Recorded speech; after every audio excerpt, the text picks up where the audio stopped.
Buen día, estimados colegas. Mi nombre es Víctor Candela. Soy profesor de Filosofía y Teología y en esta oportunidad quiero compartir con ustedes este curso de preparación para el examen de nombramiento, ascenso y también contrato docente en el presente año 2019, convocado por el Ministerio de Educación del Perú en el área de educación religiosa. Esta preparación espero que les sirva a los docentes del área, así como también a los catequistas, porque vamos a ver temas de la doctrina. Y para también cualquier persona que desee conocer pues, el mensaje cristiano. Bien, en la presentación de los temarios de todas las áreas, se especifica que los temas serán abordados principalmente desde el punto de vista de su aplicación en la práctica pedagógica. Quiere decir que gran mayoría de las preguntas van a ser sobre casuística, aplicación en el aula. Otro número de preguntas va a ser preguntas directas, por ejemplo, ¿en qué concilio se defendió la divinidad de Jesucristo? ¿O en qué concilio se determinó el número de libros de la Biblia, ¿no? En el segundo subrayado se especifica que la prueba demanda una adecuada comprensión de los mismos. Ese es mi objetivo. Para comprender los temas, obviamente hay que conocerlos. Y el conocimiento es muy importante, porque obviamente así se puede manejar. En el temario a este manejo de conocimientos se le llama manejo solvente de los contenidos disciplinares. Y se especifica de qué tipo van a ser las preguntas de casuística. Fijémonos con atención. Dice que el docente debe poseer un manejo de los contenidos disciplinares, la teoría, y la práctica, que sería estrategias didácticas del área, identificar dificultades en los estudiantes y usar el error como oportunidad de aprendizaje, así como retroalimentar. Por eso que las preguntas que vamos a ver tratan sobre recojo de saberes previos, sobre la retroalimentación, ¿no? Y identificar dificultades para que el docente emplee la estrategia adecuada para que el alumno pues adquiera, desarrolle su conocimiento. También quisiera enfatizar que tengan en cuenta que en la matriz de valoración de trayectoria profesional se considera como mérito la autoría de libros, dándose 3 puntos por ello. Un albañil pues maneja sus herramientas, ¿no? Construye.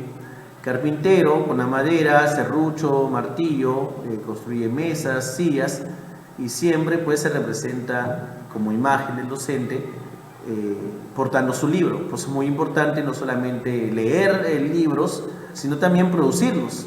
La producción literaria es muy importante y muy necesaria, más que nunca en estos tiempos de actualización, etc.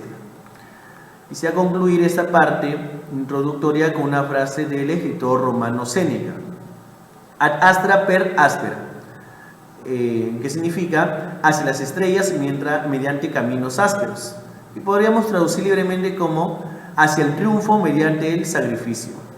Espero sinceramente que mediante esta capacitación logres obtener una nota satisfactoria y agradezcas por ello a Dios. Bien, vamos a hacer una comparación entre el temario, tanto de nombramiento como de ascenso, de los años 2018 y 2019, para ver qué temas se han suprimido o han cambiado de orden y cuál es el énfasis en cada uno de ellos. El examen para el área de educación religiosa, la primera parte, aborda lo que es el desarrollo de la dimensión espiritual y religiosa. Ahora en el presente año ya no se llaman dimensiones, sino competencias, ¿no?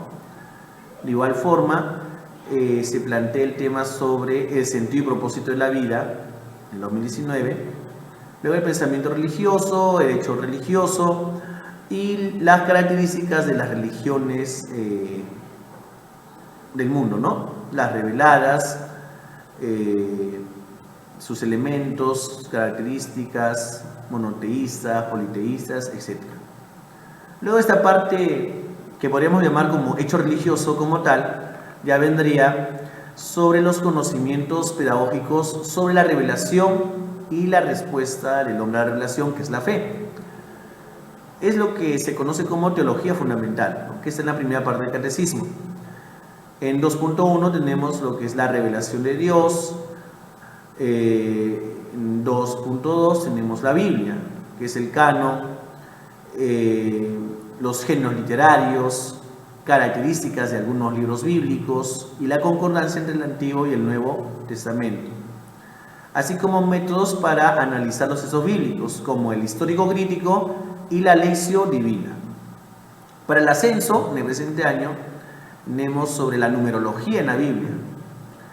Y en cuanto al nombramiento, los principios y criterios de interpretación, sentido textual y espiritual de la Biblia. Tercer momento tenemos la respuesta del hombre a la revelación de Dios, que es la fe, tipos de fe, elementos de fe y la relación que hay entre fe, razón, ciencia y religión, así como los argumentos sobre la existencia de Dios. Se complementa con la apertura del hombre a la trascendencia, la dignidad del hombre y los tipos y formas de orar para el examen de ascenso. Una vez concluida esta parte introductoria de la fe, tenemos la sección tercera, que es sobre el mensaje de Jesús. Tenemos 3.1, Jesús como hombre y como Dios. Luego tenemos las características de los evangelios, seguidamente las parábolas. Muchas preguntas son sobre las parábolas. Seguidamente, el rol de María como Madre Salvador y Madre de la Iglesia para el ascenso. También tenemos la metodología ver, juzgar y actuar. Y sobre el proyecto de vida cristiano.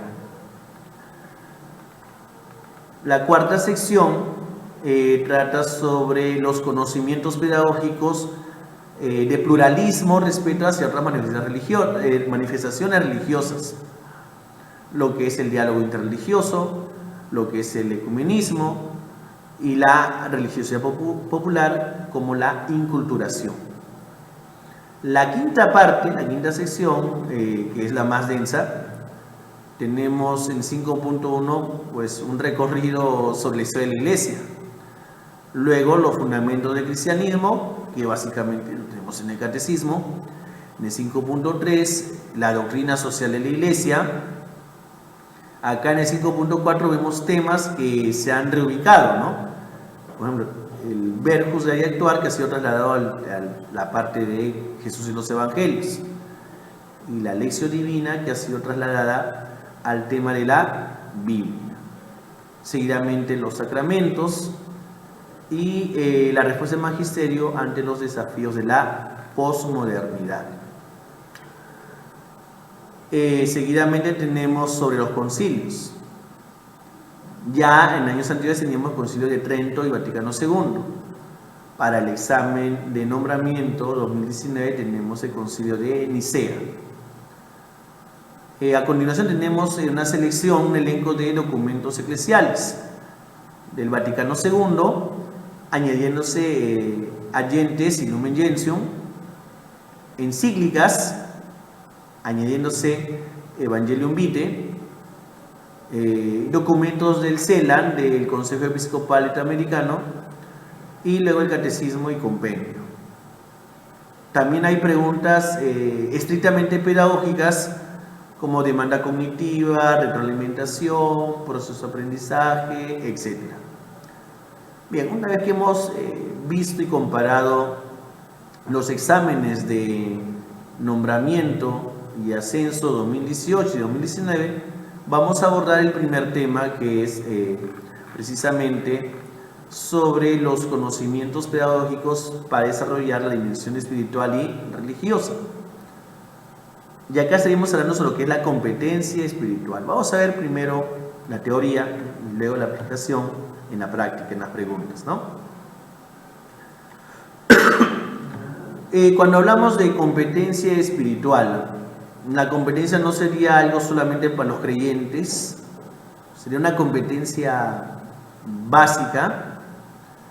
Ahora, la competencia espiritual es una competencia básica irrenunciable porque trata sobre el sentido de la vida, por qué existimos, qué son los valores, cómo responder ante desafíos que tenemos durante la vida, quiénes somos nosotros. Entonces obviamente es una competencia básica. Ahora bien, no podríamos estar hablando acá de una labor estrictamente pastoral, catequética. Bien, no estamos hablando acá de procesos pastorales, sino de procesos que se da, procesos evolutivos que se dan en las personas, ¿sí?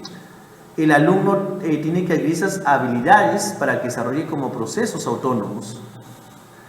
Y obviamente, sobre todo en este contexto que vivimos, en que hay multitud de ofertas que pueden ser vistas agríticamente y supuestamente serían vitales, ¿no?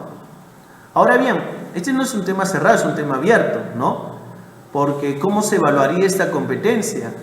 ¿Cómo interactúa con otras competencias, ¿no? Precisamente sobre ese tema de la competencia espiritual lo ha desarrollado ampliamente el Departamento Pedagógico Pastoral de Escuelas Católicas de Madrid, España, que ha publicado un libro sobre las reflexiones en torno a la competencia espiritual. Ahí tenemos la edición de internet en el que está la presentación de este libro y del cual estoy haciendo un resumen. Bien, ¿es una competencia, esta competencia espiritual? Por supuesto, porque implica un saber hacer, es decir, un saber que se aplica, ¿no? Se puede adecuar a varios contextos y tiene un carácter integrador porque abarca conocimientos, procedimientos y actitudes. Además, es una competencia básica porque es valiosa para toda la población, independientemente del sexo, las condiciones sociales, culturales, familiares, ¿no? Tenemos también algunos nombres que es importante clarificar, ¿no? Por ejemplo, la espiritualidad, que hace referencia a la dimensión profunda del ser humano. La religión sería ya la adaptación sociocultural por proceso de socialización, mientras que la mística es la capacidad de conmoverse ante el misterio de las cosas, ¿no? Ahora, estamos también en un contexto distinto al de épocas pasadas. Antes, en la cristiandad, ¿no? Toda la sociedad era cristiana, ¿no? Un evento público, estaba presente el alcalde, el párroco. Ahora vemos pues que una amplia diversidad, ¿no? El paso también la modernidad, la posmodernidad, que es el nombre que se suele dar a esta época que vivimos, ¿no? También estamos ante un paradigma educativo de inteligencias múltiples. Ya el hombre no se ve en una sola dimensión. Puede ser uno diestro en matemáticas, otro puede ser diestro en música, ¿no? Y además el pluralismo cultural y religioso. Siempre cuando se va a estudiar o aprender un idioma extranjero, se procura enseñarlo, ¿no? Y aprenderlo como hemos aprendido el idioma materno, ¿no? Ahora, nosotros conocemos nuestra religión, la religión cristiana. Es necesario no solamente conocer y defender nuestra religión, sino también conocer otras religiones, ¿no? Las más cercanas a la nuestra, que sería el judaísmo y el islam.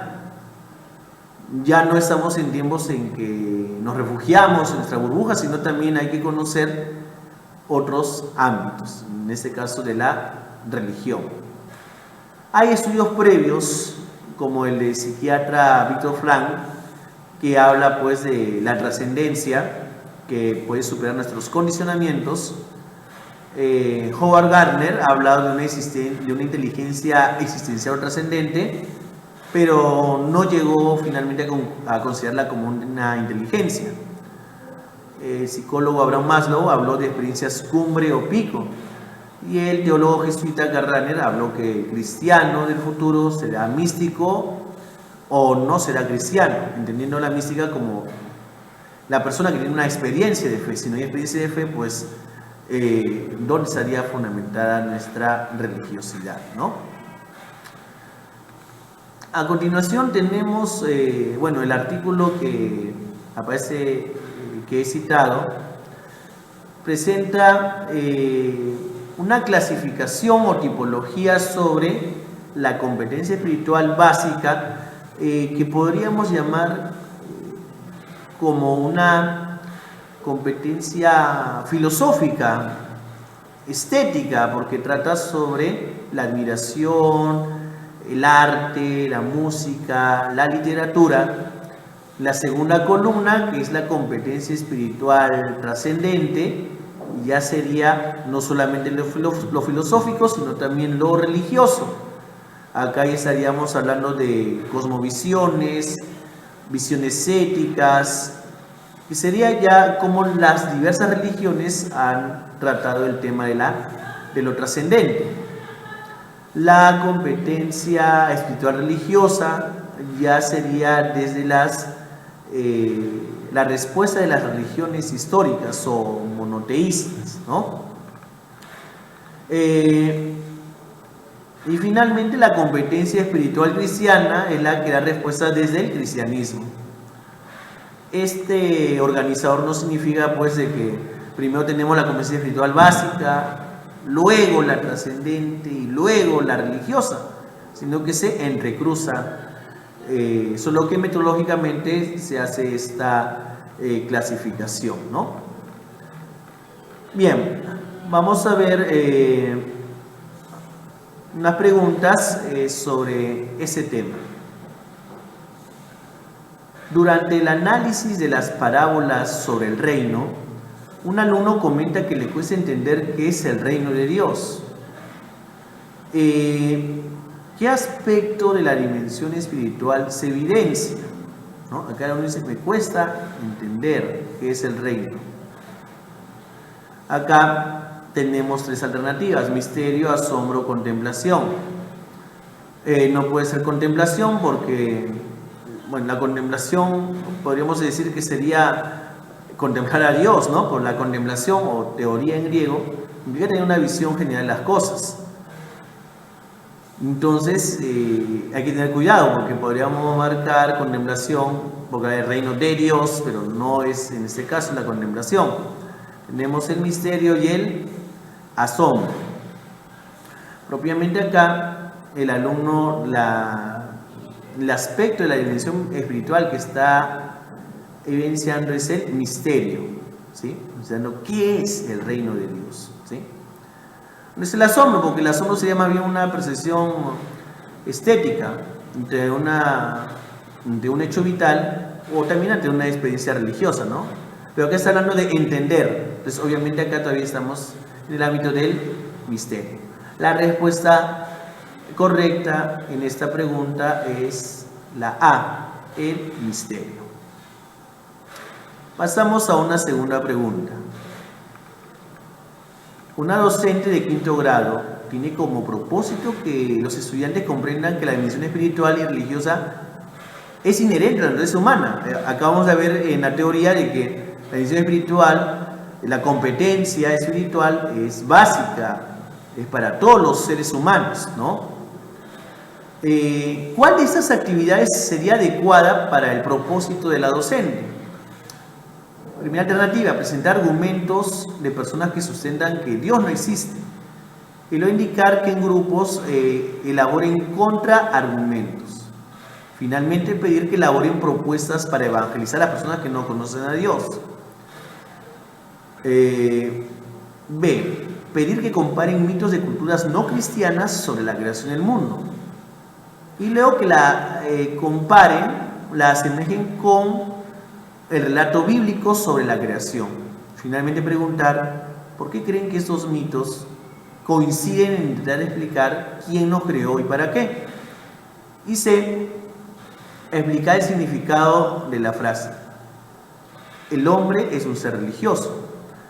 Luego preguntar, ¿qué aportó la religión cristiana a tu vida? ¿Te consideras una persona religiosa? Finalmente pedir que expliquen qué celebraciones religiosas son más importantes para ellos. Bien, analicemos la pregunta. La docente quiere que los estudiantes comprendan que la dimensión espiritual y religiosa es inherente a la naturaleza humana.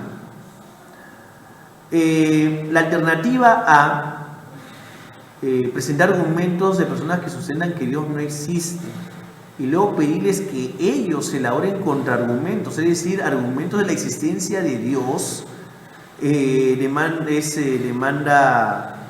de alta demanda cognitiva, ¿sí?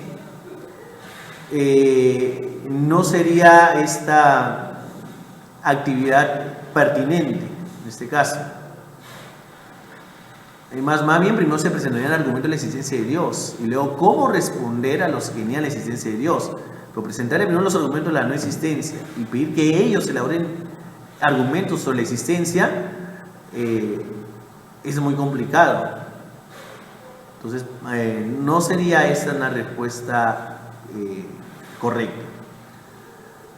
La alternativa C nos dice explicar el significado de la frase el hombre es un ser religioso. Luego le preguntamos al alumno que ¿qué te ha aportado a ti la religión cristiana? ¿Te consideras religioso? Bueno, hemos visto que la dimensión espiritual religiosa, la dimensión espiritual nos lleva a un ámbito religioso, pero acá de frente se pregunta al alumno qué es un ser religioso. Hemos visto que en la primera columna, que es la competencia espiritual básica, no se manifiesta precisamente una religión. Uno puede tener una visión filosófica, estética de las cosas sin ser religioso como tal,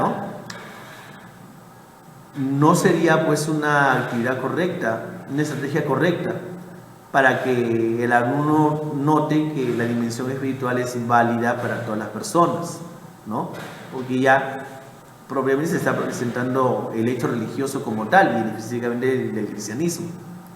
En cambio, en la alternativa B,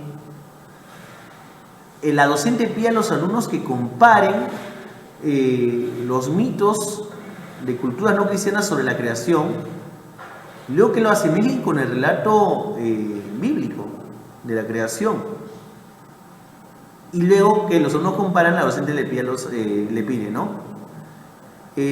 ¿por qué coinciden el relato bíblico de la creación y los mitos de otras culturas, religiones, en explicar quién nos creó y para qué? Esta sí es una actividad adecuada, porque por ejemplo otros pueblos ahí tienen su Adán, Prometeo, que sería pues el Adán griego, también hay un Noé griego. Básicamente todas las culturas tienen un relato de diluvio, hay semejanzas en relatos de la creación.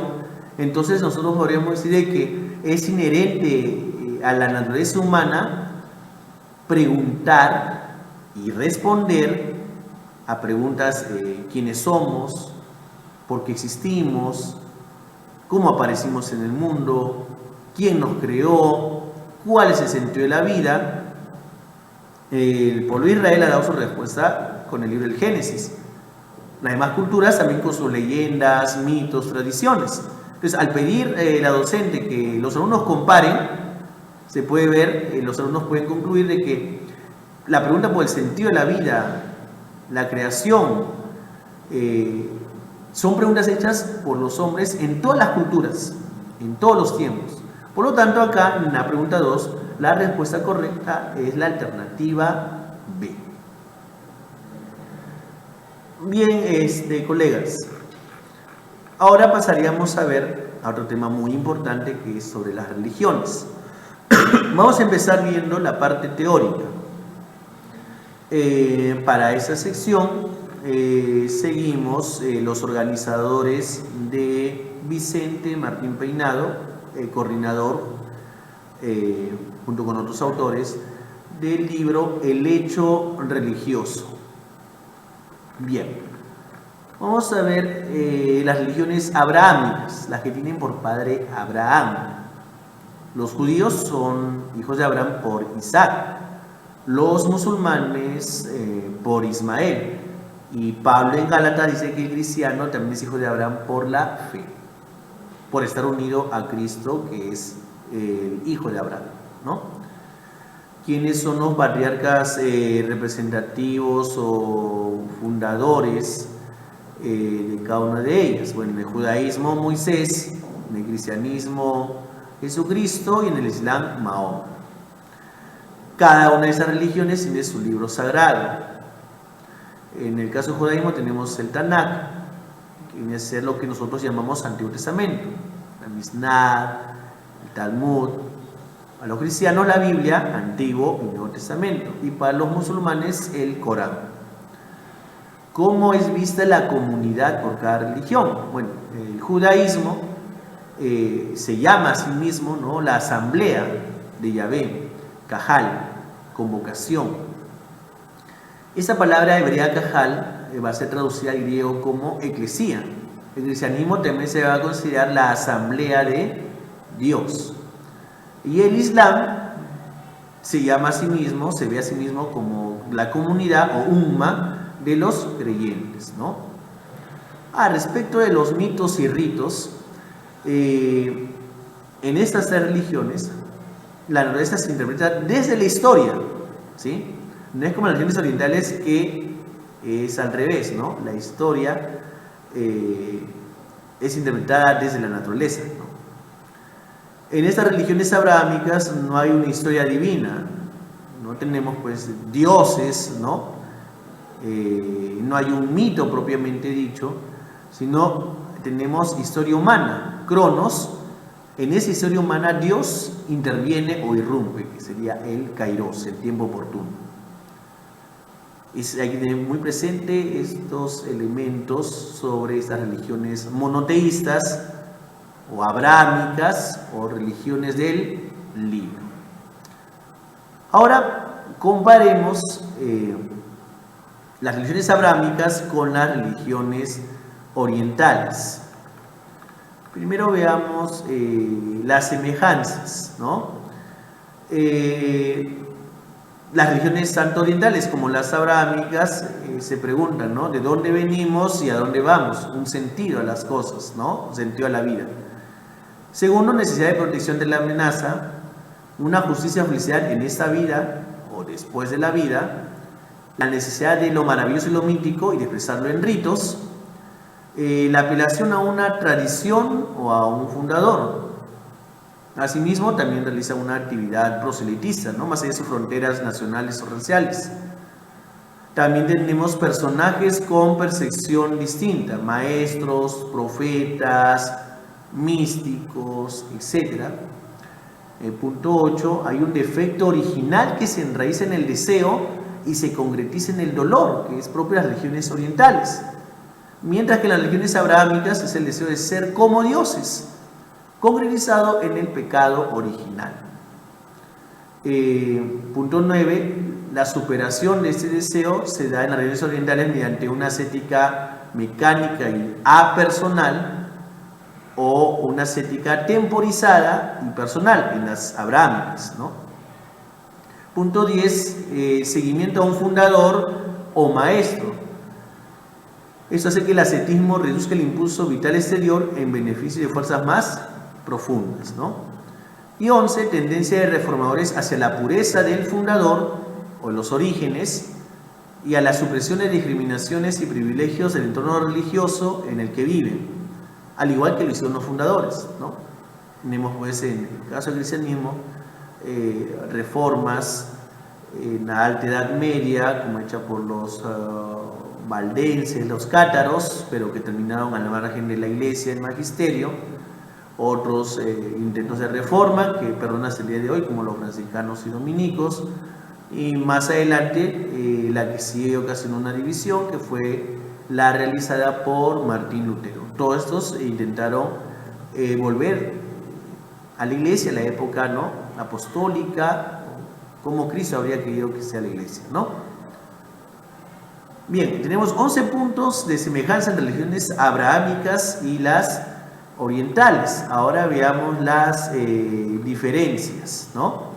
Mientras que en las religiones orientales tenemos un espíritu universal e impersonal, como encadenamiento causal, riguroso y mecánico.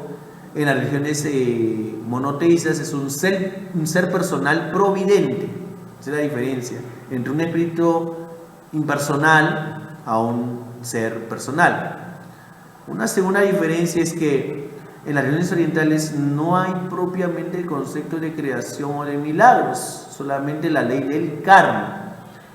En cambio, en el cristianismo, judaísmo e islam se habla de creación, una providencia que actúa en el tiempo, incluso mediante los milagros.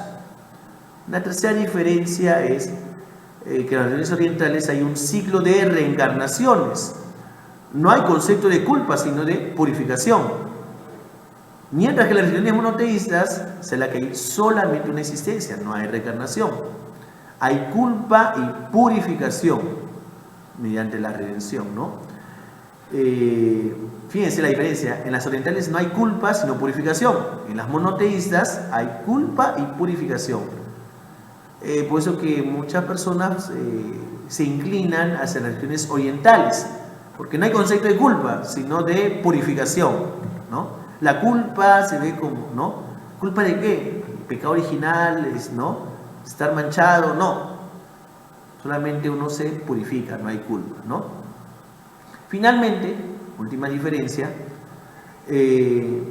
para las religiones orientales, cada existencia es manifestación. Al final se da una fusión entre el adorador y el adorado. Mejor dicho, hemos visto que en las religiones orientales no hay el concepto de un ser personal, un Dios personal. Entonces al final, uno después de la muerte se une con el uno, con esa energía, ¿sí? Sin embargo, en las religiones monoteístas, ¿no?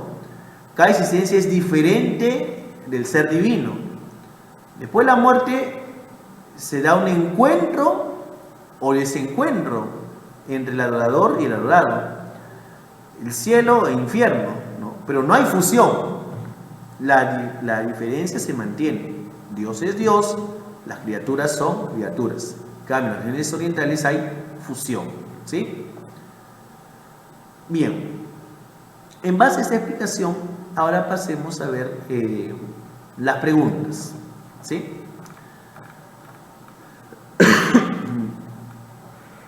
Una docente va a iniciar una sesión sobre las 5 grandes religiones del mundo. Fíjense el orden que se menciona. Primero se está mencionando religiones orientales: budismo, hinduismo, luego las monoteístas, cristianismo, judaísmo e islam. ¿Cuál de las siguientes actividades es pertinente para recoger saberes previos de los estudiantes sobre estas religiones? A. Pedirles que en grupos escriban lo que recuerden sobre las 5 grandes religiones y que compartan sus respuestas entre ellos. B. Pedirle que lean los documentos del Concilio Vaticano II sobre el diálogo interreligioso. Luego preguntarles por qué es importante conocer las diversas religiones. Y C. Entregarles un cuadro resumen de las 5 grandes religiones. Luego preguntarles qué semejanzas y diferencias se encuentran entre esas religiones. Fijémonos en la pregunta. ¿Cuál actividad es pertinente para recoger saberes previos? Si empleamos la alternativa C, en que la docente entrega un cuadro resumen, ya no estoy recogiendo saberes previos. En la alternativa B, le pido que lean documentos del Vaticano II sobre el diálogo interreligioso y luego les pregunto de por qué es importante conocer las religiones. En cambio, en la alternativa A se dice que escriban lo que recuerden sobre las grandes religiones. Esa es la respuesta correcta, porque la pregunta es ¿qué actividad es pertinente para recoger saberes previos? En la A hay recojo de saberes previos, por ello alumnos escriban lo que recuerdan sobre las religiones. En cambio, en la B y en la C no hay recojo de saberes previos. Entonces acá la respuesta obviamente es la A. A continuación,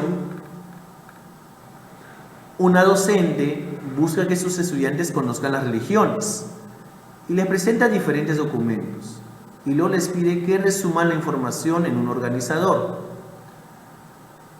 A continuación se presenta un fragmento de un organizador hecho por los estudiantes, ¿no? Por ejemplo, el budismo, que es lo que han escrito los estudiantes: no creen en un Dios, el objeto de vivir para los budistas es acabar con el sufrimiento, y cada uno consigue dejar a un lado el deseo, alcanza la iluminación o el nirvana. En el caso del judaísmo, los alumnos han escrito: creen en Yahvé, su único Dios, hizo una alianza mediante Abraham y Moisés y les prometió un Mesías, pero obviamente no creen que Jesús sea el Mesías. Creen en el cielo y en el infierno, pero no en la expiación de pecados. En el cristianismo creen en un Dios que es uno y trino. Jesús es el Hijo de Dios y el Mesías prometido, quien se sacrificó para que los pecados sean perdonados. Y por eso los cristianos pueden alcanzar la salvación. Y en el caso del Islam, los alumnos han escrito: ellos creen en Alá, principal profeta Mahoma, quien recibió del arcángel Gabriel el libro sagrado, el Corán. Reconocen a Jesús como mensajero de Dios, realizador de milagros, pero no creen que Él es el Mesías. No, más bien dicen que Jesús preparó la llegada de Mahoma. Acá viene la pregunta: ¿cuál de las afirmaciones que se presentan en este organizador constituyen un error? Los budistas no creen en un Dios. Es cierto, hemos visto en la teoría que en las religiones orientales no hay un concepto de Dios personal, sino un espíritu, un ser apersonal, por decirlo de alguna forma. Entonces no se han equivocado los alumnos al escribir que los budistas no creen en un Dios. La alternativa C: ¿los musulmanes reconocen a Jesús como mensajero de Dios? Sí, lo reconocen como mensajero, como un profeta, como uno que anuncia la llegada de Mahoma, el profeta definitivo. En cambio, la alternativa B dice: los judíos no creen en la expiación de los pecados. Eso es lo que los alumnos han escrito en su organizador. Los alumnos no creen en la expiación de pecados. Pero hemos visto en la teoría, acabamos de ver que las religiones, son las religiones orientales las que no creen en la expiación de pecados, mientras que en las religiones monoteístas sí se cree en la expiación de pecados. Por lo tanto, los alumnos han cometido un error al señalar que los judíos no creen en la expiación de pecados. Fíjense que la alternativa, la pregunta es: ¿cuál es un error? La A y la C son correctas. Los alumnos han respondido correctamente. La B es la incorrecta, ¿sí? Es un error de que los judíos no creen en la expiación de los pecados. La respuesta de la pregunta 4 es la alternativa B. Continuamos. Durante la elaboración de los organizadores, un estudiante pregunta por qué existen diferentes religiones. La docente busca orientarla ante su inquietud. Según el estudio del hecho religioso, ¿cuál de estas explicaciones es adecuada? A. ¿Por qué existen varias religiones? Porque no todos los pueblos interpretaron correctamente el llamado de Dios. Por ello crearon diferentes sistemas de creencias y ritos en los que se adoran a dioses que no son reales. B. Al inicio del mundo los pueblos no lograron ponerse de acuerdo sobre quién y cómo es Dios, por eso cada uno creó su propio sistema de creencias y ritos. Algunos han sobrevivido, otros no. C. Porque cada pueblo ha buscado explicaciones al misterio de la existencia del hombre. Las respuestas a estas dudas han dado origen a diferentes sistemas de creencias y ritos, que varían en función de elementos históricos, sociales y culturales. Bien, una alumna pregunta por qué hay varias religiones. Son semejantes las alternativas A y B. Fíjense cómo empieza. La A. No todos los pueblos interpretaron correctamente el llamado de Dios. Dios permitió que sus hijos se equivocaran, ¿no? No parece muy precisa esta respuesta. O B, inicio del mundo los pueblos no lograron ponerse de acuerdo sobre quién y cómo es Dios, ¿no? Eso parecería como un tipo de contrato social, ¿no? En que la humanidad, en este caso, no se ponen de acuerdo, entonces cada pueblo crea su propia religión, ¿no? En cambio, fíjense cómo es lo que se detalla en la alternativa C. ¿Cada pueblo busca explicaciones al misterio de la existencia del hombre? Sí. ¿Las respuestas dan origen a diferentes sistemas de creencias y ritos? Sí. ¿Que varían según la historia, la sociedad y la cultura? Sí. Entonces acá la alternativa correcta es la letra C. Continuamos. Después de la presentación de los organizadores, un estudiante pregunta por qué ante tantas religiones el cristianismo dice ser la religión verdadera. ¿Cómo podemos orientar a ese estudiante? A. Explicarle que el cristianismo afirma ser la religión verdadera porque es la única que fue fundada por su mismo Dios. B. Explicarle que el cristianismo afirma ser la religión verdadera porque es la única religión que tiene profetas, a través de los cuales Dios se reveló a los hombres. Y C. Explicarle que el cristianismo afirma ser la religión verdadera porque es la única que tiene dos fuentes de revelación auténticas, la Sagrada Tradición y las Sagradas Escrituras. ¿Cuál sería, a ver, la alternativa correcta?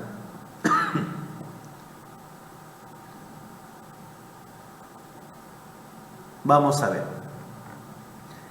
¿Por qué el cristianismo afirma ser la religión verdadera? Vamos a ver si la respuesta que has escogido es la correcta, ¿sí? Empezamos por la alternativa B. El cristianismo afirma ser la religión verdadera porque es la única religión que tiene profetas, a través de los cuales Dios se reveló a los hombres. Bien, sabemos que el judaísmo, el pueblo de Israel, también ha tenido profetas. Entonces no es que solo el cristianismo tiene profetas, ¿sí? El judaísmo, el islam, también tienen sus profetas. Y considera, ¿no?, que Dios ha hablado a través de esos profetas. Entonces no es precisa la alternativa B. La alternativa C. El cristianismo dice que afirma ser la religión verdadera porque es la única que tiene dos fuentes de revelación, la tradición y la escritura. Bueno, las demás religiones también tienen, como hemos visto, su Sagrada Escritura, ¿no? El Tanaj en el caso del judaísmo o el Corán en el caso del Islam. Y también, aparte de ese conjunto literario, también tienen tradiciones orales que han sido puestas por escrito. Entonces no es tampoco precisa la alternativa C. En cambio, la alternativa A dice, a ver, ¿por qué el cristianismo dice ser la religión verdadera? El cristianismo dice ser la religión verdadera porque es la única que fue fundada por su mismo Dios.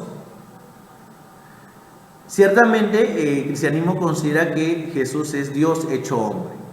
Y si Jesús es Dios hecho hombre, por lo tanto, el cristianismo es la única religión fundada por Dios, mientras que las demás religiones son camino a Dios, son fundadas por hombres. Pero como para el cristianismo, Jesucristo, su fundador, es Dios hecho hombre, por lo tanto, el cristianismo considera que el mismo Dios, ¿no?, es la verdadera porque fue fundada por su mismo Dios o por el mismo Dios. Esa es la respuesta correcta, la alternativa A.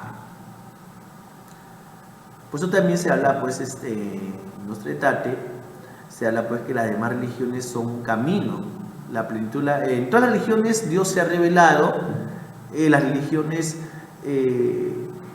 también buscan a Dios a su modo, pero la plenitud de la revelación está en el cristianismo, ¿sí? Vamos a otra pregunta, la pregunta 7.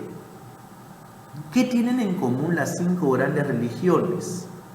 Está hablando de todas las religiones, ¿no? Budismo, hinduismo, las orientales, cristianismo, judaísmo e islam, las monoteístas.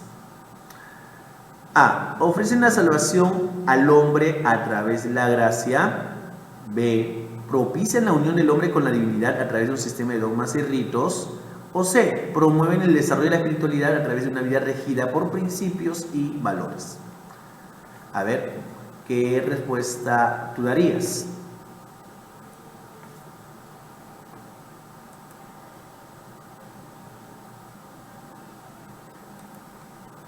Bien, analicemos las alternativas. Lo que tienen en común las religiones monoteístas y las religiones orientales: ofrecen la salvación al hombre a través de la gracia divina. Eso puede ser las monoteístas, pero en las orientales no, porque no hay propiamente un concepto de salvación. ¿Salvarse de qué si no hay culpa? Como habíamos visto en la teoría. No puede ser la A.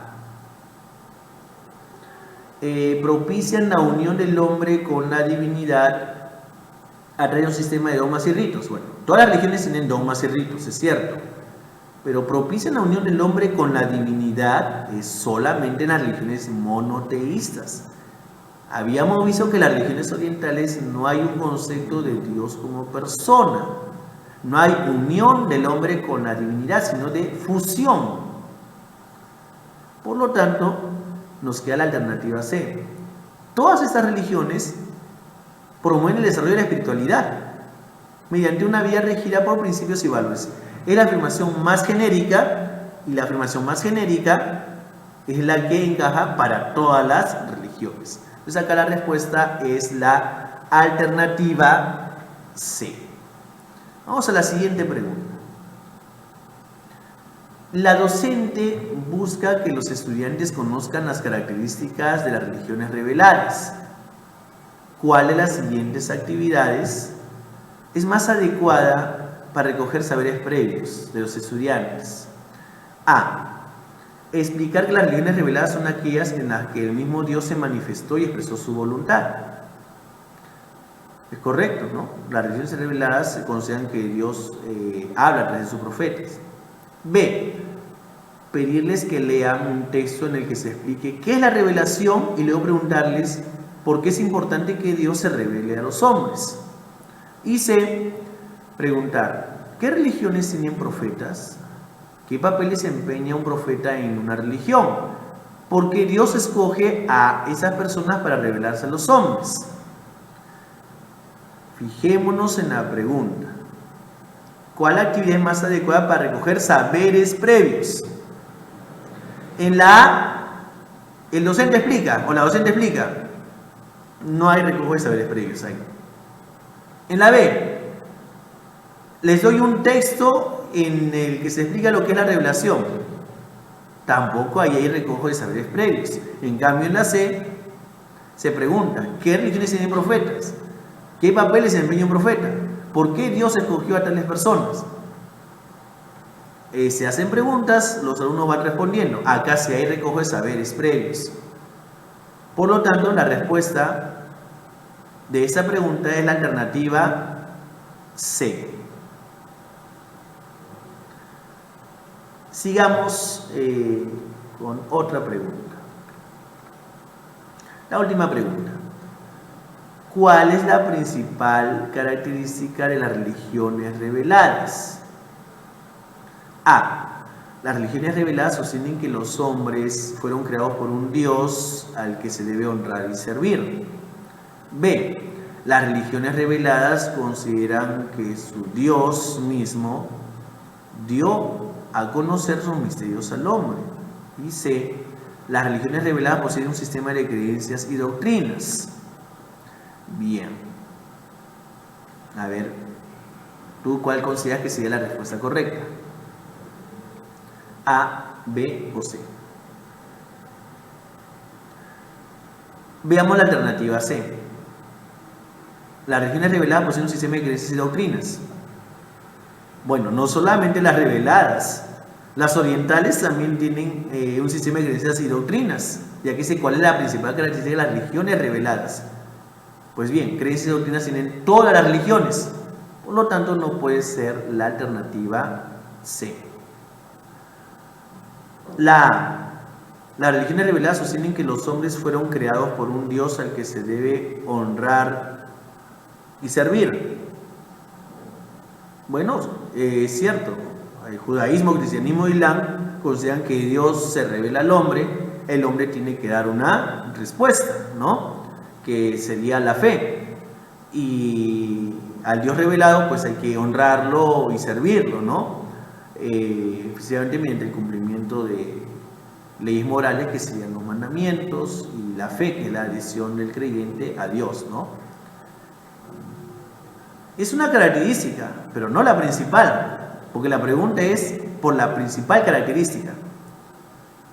La alternativa B que nos dice, las religiones reveladas consideran que su Dios mismo, que su mismo Dios, dio a conocer sus misterios al hombre. Eso es lo que diferencia a las religiones reveladas de las no reveladas.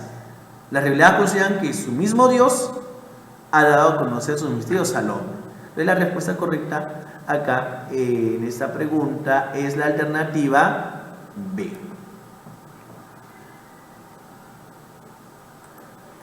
Muy bien, estimados colegas, espero que hayas logrado adquirir conocimientos sobre la competencia, dimensión espiritual tan necesaria, que es necesaria para todas las personas, y también sobre las religiones, ¿no? Hemos visto las semejanzas y diferencias entre religiones monoteístas y orientales, ¿no? Y en base a estos conocimientos, la exposición teórica, hemos desarrollado las preguntas, ¿no? Nos vemos en un siguiente video que trataremos ya el segundo tema, muy importante también. Espero tus consejos y sugerencias, ¿no? Sobre esa preparación. Adelante, a estudiar, a ser un mejor cristiano, a progresar, y felicitaciones. Muchas gracias por tu atención.